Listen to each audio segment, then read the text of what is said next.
पती मला सन्मान देत नाही, माझ्यावर नेहमी रागवतो, काहीही बोललं संसारात बोलण्याशिवाय चालत नाही, काहीही बोललं की लगेच चिडतो, भांडण करतो आणि मला लगेचच म्हणतो की तू मरून जा किंवा तू घराबाहेर जा किंवा तू चालली जा इथून, तेव्हा मला शांती लाभेल. अशा बऱ्याचशा गोष्टी बोलतो. तेव्हा मला असं वाटतं की मी आत्महत्या करायची की माहेर जायचं की काय करायचं, मला हेच कळत नाही. ही एक कमेंट आहे एका ताईची आणि बऱ्याचशा अशा महिला आहेत त्यांना हा प्रॉब्लेम फेस करावा लागतो. असं नाही की मी महिला आहे तर मला हा त्रास होत नाही. सगळ्यांना संसार आहे त्या ठिकाणी त्रास होतो. फक्त आपलं मन पहिल्यांदा तुम्ही शांत ठेवा आणि हे असले विचार भांडणामध्ये कोणी कुणाला गूढ वाटत नाही, म्हणून हे असले विचार बाजूला ठेवा आणि मन थोडं शांत करा. नमस्कार, मी विनिता तुमच्या छोट्याशा लहानशा या माझ्या चॅनलवर तुमच्या सगळ्यांचं खूप खूप स्वागत करते. आणि आपल्या या मैत्रिणींचं हे विषय प्रत्येका महिलेच्या आयुष्यात असतात. कोणाला अगोदर असतात, कोणाला नंतर असतात.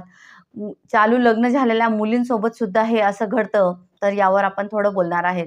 आत्महत्या सगळ्या प्रॉब्लेमवर सोल्युशन आहे, फक्त आत्महत्या नाही. मी तर म्हणते हे देह अनमोल आहे. आपल्या आईवडिलांनी आपल्याला काबाड कष्ट करून वाढवलेलं आहे. आपल्या आईने आपल्याला 9 महिने पोटात ठेवलेलं आहे. ते आत्महत्या करण्यासाठी नाही. फक्त आपलं देह हे सोन्यापेक्षा, हिऱ्या मोतींपेक्षाही अनमोल आहे. म्हणून त्या देहाला कुण्या आपल्यावर जो जीव टाकत नाही आणि कोणा आपल्यावर प्रेम करत नाही, त्याच्यासाठी आपल्यावर कोणी जीव टाकत नाही, कोणी आपल्यावर प्रेम करत नाही, म्हणून त्याच्यासाठी आत्महत्या करायची अजिबात नाही. डोकं शांत ठेवा. हा व्हिडिओ पूर्ण बघा. तुमचे सगळे मनातले शंका कुशंका दूर होतील. पहिल्यांदा आपल्याला डोकं शांत ठेवायचे आहे आणि संसारात भांडण हा नॉर्मल विषय आहे. भाऊ बहिणीचे भांडण होतं, बहिणी बहिणींचे भांडण होतं, आई सोबत मुलीचे भांडण होतं. भांडण काही विषय नाहीये, फक्त कोणाचे जास्त आणि कोणाचे कमी होतं. म्हणून आपल्याला भांडण झालं म्हणून डोकं गरम करून हे एवढ्या थोर स्तरावर जायचं नाही. म्हणून आपल्याला आपलं डोकं शांत ठेवून अगोदर त्या व्यक्तीसाठी जो आपल्यावर प्रेम करत नाही, चिडतो, त्या व्यक्तीसाठी आपल्याला आत्महत्या तर मुळीच करायची नाही. पहिल्यांदा तुम्ही जर सक्षम नसाल, काही कमवत नसाल, तर मी तर विनंती करून सांगते, तुम्ही 2 पैसे कमवायला सुरुवात करा. आपल्याकडे स्वतःकडे लक्ष द्या. आपल्याला म्हणजे महत्त्व द्या. त्याला जेवढं महत्त्व देत असाल तुम्ही तेवढं स्वतःला द्या.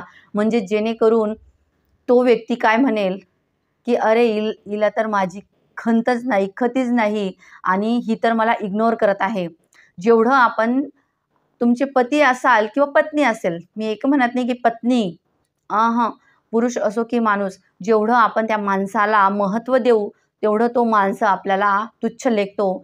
म्हणून आपण त्याला थोडं इग्नोर करा आणि आपल्या स्वतःवर लक्ष द्या. आपली मुलं असतील त्यांच्यात आपलं मन गुंतवा. घरातली कामं नीटनेटकी करा, थोडी का होईना नीटनेटकी करा आणि आपल्या स्वतःला महत्त्व द्या. आपल्या तब्येतीकडे लक्ष ठेवा. आपल्या शिक्षण अडथळलेलं असेल, शिक्षण पूर्ण करा किंवा तुमची जॉब सुटली असेल, जॉबकडे लक्ष द्या. कोणताही का होईना उद्योग करा. याच्यात लक्ष घाला. म्हणजे तो व्यक्ती तुम्हाला, आपण 2 पैसे कमवतो ना, तुम्हाला लगेचच कळेल की खरंच आपल्याला आपले घरचे महत्त्व द्यायला लागले आहेत, इज्जत द्यायला लागले आहेत. बरेचसे पुरुष किंवा महिला असे करतात, बाहेर देखावा करतात. म्हणजे बऱ्याचशा महिलांच्या बाबतीत असं होतं की पुरुष त्यांना तुच्छ लेखतात, कारण की ते माहेर सोडून आलेले असतात. आणि दुसरी गोष्ट, त्या माहेर सोडून आलेल्या असतात, त्यांच्याकडनं कुणीच नाही, एकट्या आहेत, बावडट आहेत, शिकलेली नाही, अशा बऱ्याचशा गोष्टी त्यांना समजत नाही किंवा त्याला ती आवडत नाही, म्हणून हा असा व्यवहार चाललेला असतो.